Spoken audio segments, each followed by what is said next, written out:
Hello বন্ধুরা, welcome back to my new video. তোমাদের food বাঙালিতে welcome. আজকে নিয়ে চলে এসেছি খুব সুন্দর একটা ইভিনিং স্ন্যাক, যেটা খেতে হবে দুর্দান্ত আর করাও কিন্তু খুব সহজ। চটজলদি কিন্তু তৈরি হয়ে যাবে। কোনো কিছু গেস্ট চলে এলেও তখনও কিন্তু তাড়াতাড়ি রেডি করে দিতে পারবে এই রেসিপিটা। তো চলো ফার্স্ট থেকে লাস্ট পর্যন্ত ভিডিওটা দেখার অনুরোধ রইল। দেখো, ফার্স্টেই আমি দুটো ডিম নিয়েছি। দুটো ডিম এবার আমি ভালোভাবে এটা সিদ্ধ করে নিয়েছি, খোলাটা ভালোভাবে পরিষ্কার করে নিয়েছি। এরপর একটা ছোট্ট গ্রেটারের সাহায্যে ডিমটা গ্রেট করে নেব। হ্যাঁ বন্ধুরা, এটা ডিম দিয়েই তৈরি করব। ডিম দিয়ে তৈরি করে দেখোই না কত সুন্দর এই স্ন্যাক্সের রেসিপিটা তৈরি হয়ে যায়। আমি এখানে দুটো ডিম নিয়েছি, আমার পরিমাণ মতো ডিম নিয়েছি। তোমরা তোমাদের যতটা তৈরি করবে ততটা পরিমাণ মতন ডিম নিয়ে নেবে। এরপর কিছুটা সিদ্ধ আলু গ্রেট করে নিয়েছি। 2 চামচ দিয়েছি কর্নফ্লাওয়ার। কর্নফ্লাওয়ার যদি ঘরেতে না থাকে তাহলে তোমরা ময়দাটাও ইউজ করতে পারো। এখানে দিয়েছি ধনে গুঁড়ো, জিরে গুঁড়ো, হলুদ গুঁড়ো আর লাল মরিচ পাউডার কিছুটা পরিমাণে। আর দিয়েছি এখানে স্বাদ মতন একটু মিষ্টি। মিষ্টির জন্য আমি এখানে চিনিটা অ্যাড করেছি। আর দিয়েছি ওপর থেকে একটু সরিষার তেল। সরিষার তেল দিলে খেতে আরেকটু দুর্দান্ত লাগে। এরপর দিয়েছি পেঁয়াজ কুচি, আর দিয়েছি একটু আদাটা গ্রেট করে, আর লঙ্কা কুচি। আর আমি আগে থেকেই কুচিয়ে রেখেছিলাম গাজর, সেটা দিয়ে দিচ্ছি। আর আগে থেকেই ভেজে রেখেছিলাম পেঁয়াজ, রসুন আর টমেটো, সেটা দিয়ে দিচ্ছি। এরপর পরিমাণ মতো লবণ দিয়ে হাত দিয়ে ভালোভাবে মেখে নিচ্ছি। দেখো, আমার মাখা কিন্তু কমপ্লিট হয়ে গেছে। এরপর হাতেতে একটু তেল বুলিয়ে এটা লাড্ডুর আকার করে নিচ্ছি। যেমন করে কাটলেটের শেপ হয় তেমনভাবে একটা শেপ করে দিচ্ছি। এটা আজকে তৈরি করছি আমি এগ কাটলেট।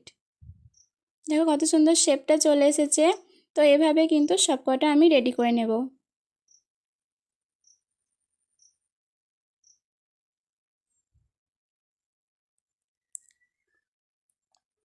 দেখো আমার সবকটা রেডি হয়ে গেছে।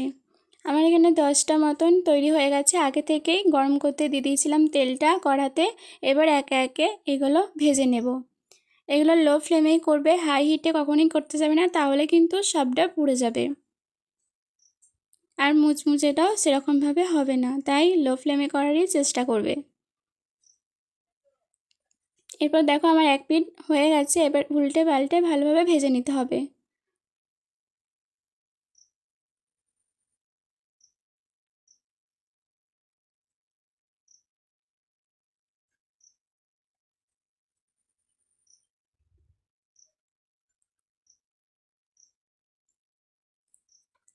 এক পিঠ হয়ে যাওয়ার পর যেটা বাকি ছিল সেটা কিন্তু এবার দিয়ে দিচ্ছি।